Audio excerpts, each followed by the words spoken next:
Dildo 1 আছে, dildo 1টা অনেকে মনে করে যে ভাইব্রেশন করতে পারে না, অনেকে এটা হচ্ছে ভাইব্রেশন করতে পারে না, এটা মনে করে এভাবে চাপ দিলে এটা শুধু আপনার সুইচ জ্বলবে, কিন্তু তা না, এটা একটু চেপে একটু ধরে রাখতে হয়, এটা একটু চেপে ধরে রাখলে দেখুন ভাইব্রেশন করছে। এবং এখানে আরও চাপলে ভাইব্রেশনের 2-3টা মুড আছে, তখন মুডটা চেঞ্জ হবে। আবার যখন আমি এটা চেপে ধরে রাখবো তখন এটা এই যে দেখেন বন্ধ হয়ে গেছে, চেপে ধরে রাখতে হবে।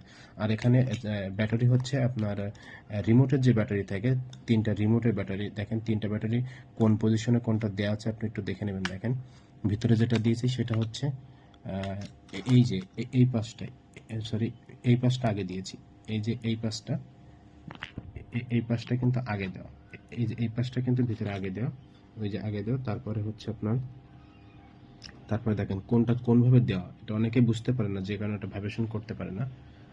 কোনটা কোন পজিশনে দেওয়া আপনি দেখেন বুঝতে পারবেন। এভাবে এটা সেট করলে এটা ভাইব্রেশন অবশ্যই ভাইব্রেশন করবে, এভাবে সেট করলে এটা ভাইব্রেশন করবে।